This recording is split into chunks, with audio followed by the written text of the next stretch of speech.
Привет из Турции!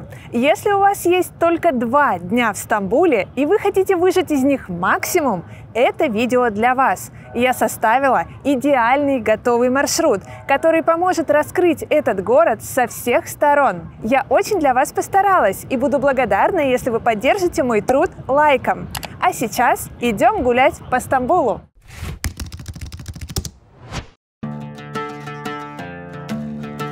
Первый день я предлагаю познакомиться с сердцем Стамбула, районом Султан Ахмед. Именно здесь когда-то находился центр Восточной Римской империи, и именно здесь сохранились самые знаменитые символы города. Первая остановка – Айя София. За свою многовековую историю она побывала и православным храмом, и мечетью, и музеем. Собор Святой Софии в Стамбуле всегда поражает масштабом. Огромный купол словно парит в воздухе, а мрамор внутри привозили со всего Средиземноморья. Через площадь от этого собора стоит мечеть Султан Ахмед, или Голубая мечеть. Она получила свое название благодаря изразцам из изника, которые украшают ее интерьер. Мечеть действующая, и в отличие от Айя Софии, здесь можно почувствовать атмосферу живой, духовной жизни города. И, конечно, нужно осмотреть площадь Султан Ахмед с остатками ипподрома, место, где когда-то собирались тысячи людей, чтобы смотреть на гонки колесниц. Сегодня от него остались обелиски и колонны, и каждый из них – маленькое напоминание о грандиозной истории. Если вы ни разу не были на обзорной экскурсии в Стамбуле, то я советую это исправить. На мой взгляд, гулять по самому красивому и исторически значимому городу Турции в компании гида гораздо интереснее. На всякий случай в описании под видео вас будут ждать ссылочки на проверенные и очень доступные туры по Стамбулу. Если вам хочется побывать во дворце Топкапы, рекомендую иметь в запасе лишние 1,5-2 часа. Билеты не бюджетные, поэтому я советую идти сюда не для галочки, а только в том случае, если вам действительно интересна жизнь султанского дворца и гарема. После прогулки по району Султан Ахмед можно подняться в один из панорамных ресторанов рядом и пообедать с видом на мечети и Босфор. Здесь я люблю 2 заведения – Панорамик ресторан и 360 Панорама. Их названия я пропишу в описании под видео. Выбор блюд и цены в них примерно одинаковые. Если обедать здесь вам не захочется, я рекомендую подняться сюда хотя бы ради чашечки турецкого кофе, чтобы немного отдохнуть с видом на исторический центр Стамбула и сделать красивые фото на память.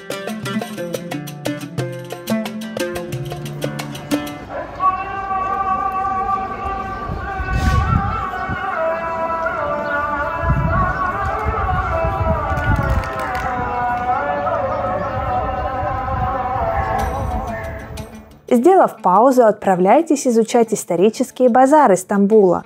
Многие туристы выбирают знаменитый Гранд-базар. Это старейший рынок Стамбула, который похож на лабиринт. Тут более 60 улиц. Место туристическое, цены здесь часто завышают, но я все равно советую тут побывать. А вот египетский рынок мне нравится во всех отношениях. Он ярче, ароматнее и живее. Здесь покупают сладости сами жители Стамбула, потому что на этом базаре всегда очень свежий и вкусный лукум.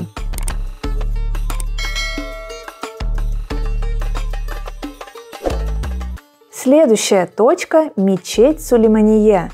Это одно из самых гармоничных и величественных зданий Стамбула. Архитектором был Мимар Синан, главный зодчий Османской империи. Сулеймания называют вершиной его творчества. Через арки внутреннего двора открываются невероятные виды на бухту Золотой Рог. Также здесь можно заглянуть в усыпальницы султана Сулеймана и его возлюбленной Хюррем, которых многие из вас знают по сериалу «Великолепный век».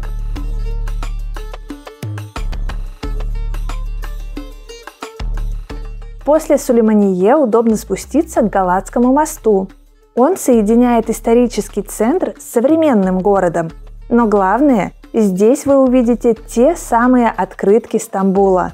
Мечети на холмах, рыбаки, корабли. Отсюда же можно отправиться на прогулку по Босфору. Вариантов 3. Простой городской паром, обзорная прогулка с аудиогидом или вечерний круиз с ужином. Выбирайте по настроению. Все прогулки по Босфору дадут возможность посмотреть на Стамбул с воды, а это обязательно нужно сделать хотя бы раз. Где остановиться в Стамбуле? В этот заезд я выбрала отель The Bank Istanbul, отмеченный ключом Мишлен. Этот стильный бутик-отель расположен в историческом здании банка XIX века в районе Каракёй. Тут высокие потолки, лепнина, предметы искусства, мраморные колонны. Все это создает особую атмосферу. В бывших хранилищах теперь работают конференц-залы, а холл и вестибюль украшены раритетными кассовыми аппаратами и пишущими машинками. В отеле есть панорамный бар на крыше, спа-центр и фитнес-зал. Для гостей проводят бесплатные мастер-классы, которые помогают познакомиться с турецкой культурой. Я выбрала номер категории Deluxe King Room. Паркетный пол, расписной потолок, интерьер в теплых тонах – это одновременно уютно и стильно.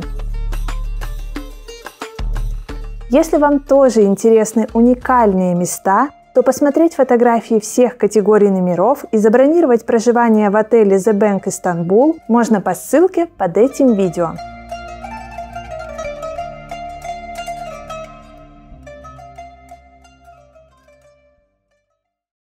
С какими деньгами поехать в Стамбул? У меня для вас интересное, свежее и очень простое решение. И это пригодится вам не только в Турции, но и в других заграничных путешествиях. Для этого не придется тратить время и нервы на оформление карты в зарубежном банке. Даже в обменник идти не придется. Все, что вам нужно, 2 минуты свободного времени. И я проверила, все работает. Меня по-настоящему выручил сервис «Плати по миру». Выпускаем карту прямо в Telegram через бота за 2 минуты и сразу привязываем ее к Apple или Google Pay. После этого ей можно платить как обычной картой в любой стране. Для оформления не нужны паспортные данные. Счет в иностранном банке не открывается, а поддержка работает 24/7. Ну и главное, пополнять карту можно в рублях через СБП. Вуаля! Теперь можно оплачивать отели и бронировать апартаменты за границей через любимые сервисы, покупать билеты на самолеты и поезда, оплачивать развлечения и входные билеты в парке аттракционов, расплачиваться в ресторанах и магазинах как раньше с помощью смартфона. Моя жизнь стала в 1000 раз проще. Пусть это произойдет и с вами. Переходите по ссылке в описании под этим роликом или вбивайте в Telegram «Плати по миру». Выпускайте карту и наслаждайтесь путешествиями без ограничений.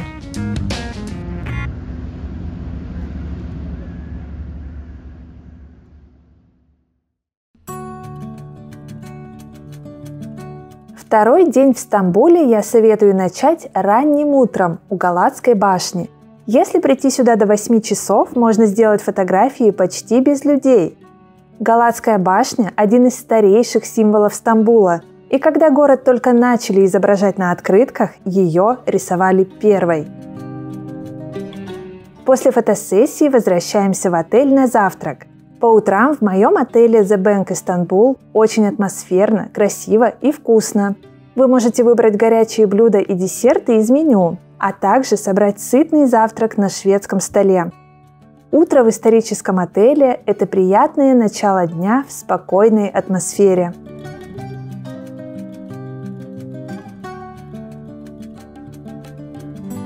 После сытного завтрака отправляемся гулять по улице Истикляль. Это пешеходная улица, которая была центром европейской жизни Стамбула в XIX веке. Здесь стоят здания в стиле ар-деко и неоклассики. Ездит знаменитый старинный трамвай. А чуть в стороне скрывается красивый католический собор святого Антония Падуанского. На улице Истикляль полно интересных объектов. А еще тут очень много магазинов, поэтому туристы часто задерживаются на этой небольшой улице на полдня.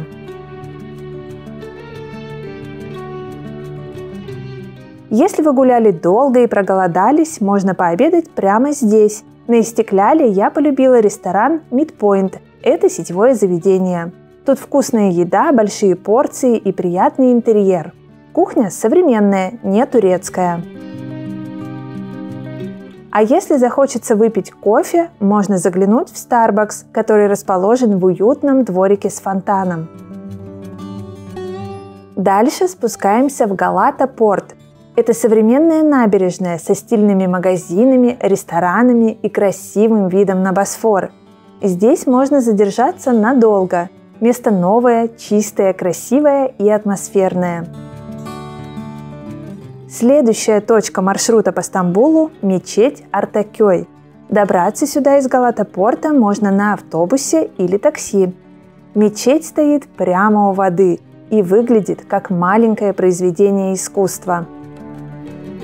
Особенно красиво здесь вечером, когда подсветка отражается в воде, а за мечетью мерцает мост через Босфор.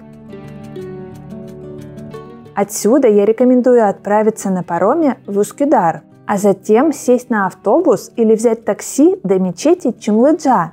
Это современный храм невероятного масштаба. 70 куполов, ковер ручной работы площадью 17 тысяч квадратных метров, 4 минарета. Чимлыджа – это самая большая мечеть в Турции.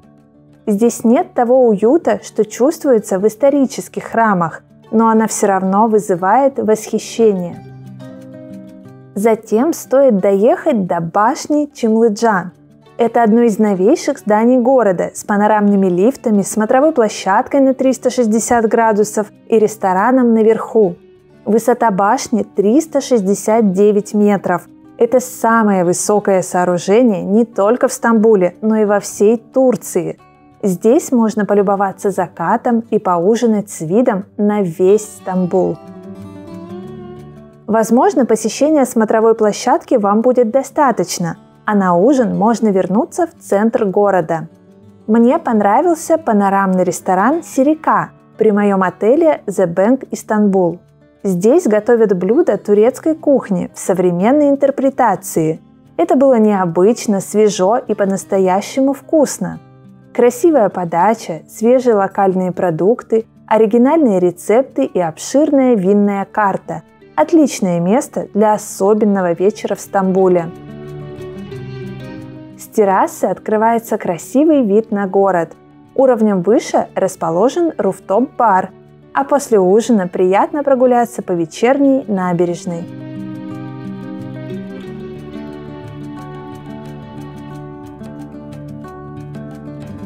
С этим маршрутом по Стамбулу за 2 дня вы увидите места, которые раскрывают город с самых разных сторон. История, стильные районы, панорамы и тихие уголки. Ставьте лайк, если это видео было для вас полезным. Подписывайтесь на мой канал, здесь регулярно выходят выпуски о Стамбуле и других интересных местах. До новых встреч!